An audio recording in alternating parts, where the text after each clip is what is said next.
couple of years of, I suppose, mayhem. It must be good to finally have some stability in the middleweight division for you. No doubt, it's about time. It's been a rough ride, but we finally navigated our way through the mess, and we got the best two guys, duking it out for the world title. You've had one fight back, but there was a long layoff before that. What was it like just watching everything that went on while you were away?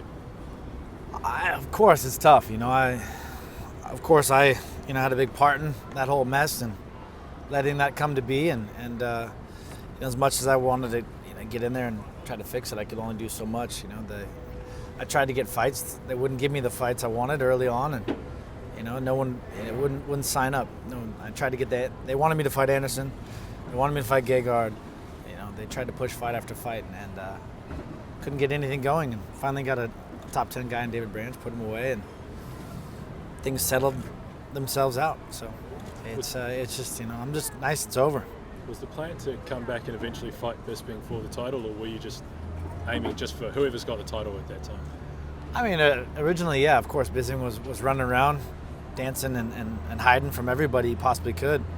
I think he knows he got lucky, and he avoided everybody and obviously fought nobody. Not one contender in this whole stint. Whittaker's been the champ for a long time, so it's he's the goal, of course. The best is always the goal. Being on top is the goal, and Whittaker's proved himself for a long time now. He's been on top. He's beaten all the top guys, and he's the man. Does it bother you at all that GSP vacated the belt and we never got to see him defend that middleweight belt at all? I knew it was going to happen. I think I was outspoken about it, and I thought he would lose to Bisping. I thought there was a chance, of course. I said that, and if he did win, he wouldn't fight any of us, and that was the circumstances. Exactly played out the way I thought, and I'm not bummed on that. I'm bummed on the UFC for putting that together and thinking that he actually would defend the title, and putting that into his contract. Come on, man, you can't force anybody to do anything.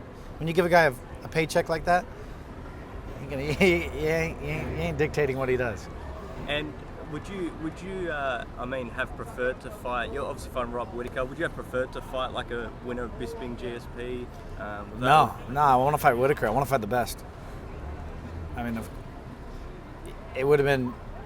I'm a realist, and I know that neither one of those guys, win or lose, would fight any of us.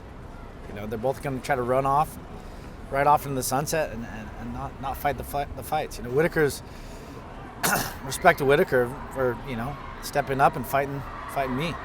He had options to take a lesser opponent, and the fans wanted this, and this is what it is. He's a true champion. He's going to fight the number one contender. So. You've said for a few months now that you always thought Whittaker was the champion despite not having the undisputed title. Is it kind of good to have that clarity and know for sure now that he is the champion? I mean, I knew it. Anybody who's has any real understanding of the sport knew it. The general fan base might play to the bullshit, but it is nice. It's nice to have that completely clarified and to fight him for the real thing. So. Whittaker was on the undercard when you were last year and fought Bisping. At what point did you see Whittaker as a guy that you might have to match up with in the future? I mean, that fight, he showed a lot of promise. He came up, he carried the weight well, and I was impressed that first night, here in Sydney. So I followed him along the way, and I knew he could be, real competition. There wasn't a lot going on besides Whittaker. He rose quickly and handled everything, in good fashion. So he's a tough dude. He's got well-rounded. So how does your fight prep change when you obviously go from fighting in America to fighting on the other side of the world? Does that affect your camp preparations and where you're going to be based or anything like that? That doesn't affect anything on that matter. It just affects how I come out here, when I come out here. Yeah, and obviously the time difference as well. It's going to be starting. The fight card's going to be starting at 7 a.m. Does that play a role in how you'll prepare for the fight? It's early, but just a couple hours earlier than when we started here in Sydney. Yeah, so true. It really, once you get over that, because everything is initially you always fight at night and prepare for the day. It makes life actually a lot easier. You don't have to sit and stress on it. You go to sleep. You have breakfast. You have a snack. You go to the arena. You go kick some ass. So we're expecting a sold-out crowd in Perth, and you would assume that it's going to be largely cheering for your opponent. How does that weigh on your mind? How does that affect everything? I've been in this game for a long time, man. I've been against a lot of hostile crowds. I've been in favor. Last time I was out here, I think they somehow went for Bisping. So you know, I mean, people maybe see through it a little more better now, but I handled it fine last time. I'll handle it fine this time. Like I said before, it's not about the reception when you get in, when you come into the arena. It's the reception when you leave the arena. And you know, I think our fight will do that. You know, people have to respect what we both bring, and you know, how I walk out. And I plan on walking out with my belt 2-time. You've been outspoken a bit in the past how UFC have been running things. Does it feel, I guess this is back to the norm, back to how things should be, with the best competing for that belt, no interim belts, top contenders competing? How are your thoughts on? You know, this is one step in the right direction. We'll see if they can keep the routine, keep the recipe. We'll see. And does this fight remind you at all of, I guess, the Chris Weidman fight? You had a guy who was a middleweight champion, undefeated, you know, the guy who no one could beat, now fighting Rob. Do you have any similarities with that fight, with this fight coming up at all? Or? Different fight. Completely different fight. You know, Whittaker's, he's tough. He's been beaten. You know, he has different strengths. It's a completely different stylistic matchup. So, you know, I think I have a lot of advantages in similar ways, but, you know, he's explosive on the feet and he covers the gap. And on the ground, I'm going to have an advantage with anybody. And you guys have been very respectful towards one another. Have you had an opponent like this before, where you've sort of had that respect and even jokingly around together at all in the past? You know, I have. I definitely have. Whittaker's even more so. He's so non-confrontational. I'm not going to try to be disingenuous and, like, you know, go out him. You know, I mean, some people, it just naturally, like, you know, you feel that fire and that fuel builds the tension. But, you know, with him, he's very cool, calm, and collected. I respect that about him. But, you know, I think as we get closer, we're both going to be, you know, putting it on the line and battling and breaking our bodies and beating ourselves up to get there. And it might see it get a little more tense, but I don't expect anything crazy. Does it mentally make any difference when you go from fighting like one of the game's best ever trash talkers like Michael Bisping to fighting a guy like Whittaker who just doesn't trash talk at all? Nah, it's you know, I have a genuine dislike for Bisping, and it'll come out as though, you know, like, people might want to call me cocky or whatever, but you know, it was as real as it gets. I just don't like the guy, and I don't know anybody. I don't understand people who do. So you know, I'm real, and you know, it is what it is. A fight is a fight. And when it comes down to it, I'm fighting the next best guy in the world. So I'm not fucking around.